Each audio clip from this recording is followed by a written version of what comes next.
Comparecencia de manera virtual se encuentra el doctor Efrén Guerrero, exdecano y profesor de Derecho Constitucional de la Pontificia Universidad Católica del Ecuador.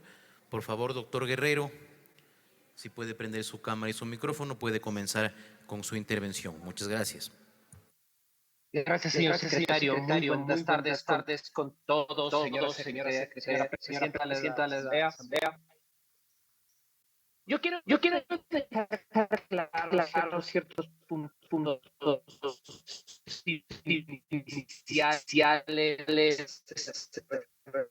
respecto al tema que estamos hablando. Primero es que el caso de gestión, en la cual autoriza el tipo de acuerdo relativo a la puesta de operación de fuerzas en terreno de otros países para la lucha contra el crimen organizado está claramente ya analizado en el dictamen de la Corte Constitucional 10-23-TI-24 sobre el acuerdo de Ecuador y Estados Unidos relativo al Estatuto de Fuerzas. Y la pregunta clave es, ¿se requiere aprobación legislativa? Y es muy clara la Corte, no requiere aprobación legislativa. Y en ese sentido tenemos que empezar a actuar tácticamente con el objetivo de poder dar una respuesta al país respecto a cooperación armada en estos tiempos tan complejos, donde los cuales los poderes geopolíticos también están en una situación de movilidad absoluta. Debe tenerse en cuenta para la Asamblea que cualquier tratado internacional representa una cesión táctica y costos que tienen que ser tasados para promover relaciones armoniosas en los estados. Pero quien tiene que hacer ese análisis es quien firma y ratifica los tratados internacionales en nuestra Constitución, que es el señor presidente de la República, de acuerdo al artículo 147, numeral 10 de la Constitución. Y por otro lado, es el responsable directo de los temas de seguridad basados en el mismo artículo 147.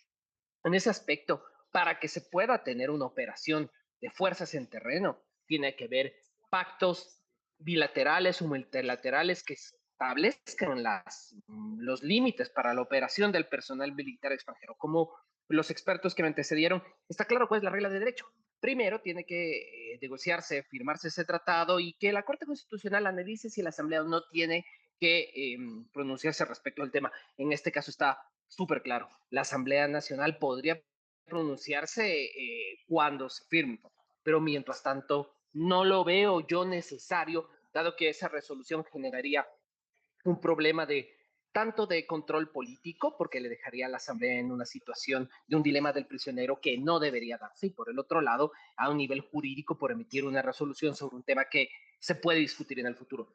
En ese aspecto, les doy un poco de estadísticas para su decisión, señores asambleístas. Todo país geopolíticamente poderoso tiene algún acuerdo de bilateral o multilateral para la operación de personal militar extranjero. De hecho, por ejemplo, los Estados Unidos tienen 59 acuerdos que se llaman Estatuto de Fuerzas, firmados con diferentes países. En este sentido, todo Estado debería hacer un análisis y se debe aprovechar la logística, entrenamiento, capacidad de inteligencia e intervención de un Estado, pero sin comprometer la soberanía, sin comprometer la capacidad de poder controlar las personas y los bienes que se encuentran dentro del Ecuador. Y a nivel internacional, siempre hay que tener en cuenta lo complicado que ha sido para varios países la presencia de militares extranjeros en operaciones nacionales. No es un tema pacífico dentro del derecho internacional o de las relaciones internacionales. Por ponerles un ejemplo, Sri Lanka, Eslovaquia y Japón han planteado en diferentes momentos de su historia críticas a sus diferentes acuerdos bilaterales sobre operación de fuerzas en terreno. De hecho, por ejemplo, les pongo el caso, en Corea del Sur hay el acuerdo que se mantiene con los Estados Unidos de América, ha sido renegociado varias veces por el aumento de costos que provoca para Seúl la operación de esas fuerzas en el paralelo 47. ¿Cuáles son los desafíos para la Asamblea en tanto en cuanto el presidente de la República tiene que tomar las decisiones en materia de seguridad? Es pedir transparencia, realizar el control político y jurídico del tema y tener una garantía de que no se comprometa a la igualdad frente a la ley para las personas y para los bienes en el Ecuador. Yo solo tengo 4 ideas finales. La Corte Constitucional ha establecido claramente que esto no depende de la Asamblea Nacional. En primer lugar, un acuerdo de estas características.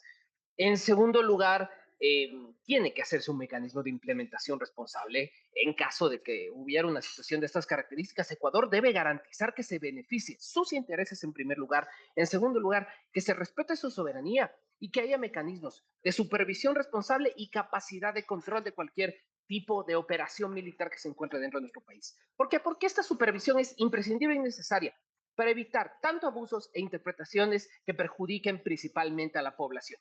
Y finalmente, señores asambleístas, el entorno geopolítico tiene que ser analizado de manera inteligente.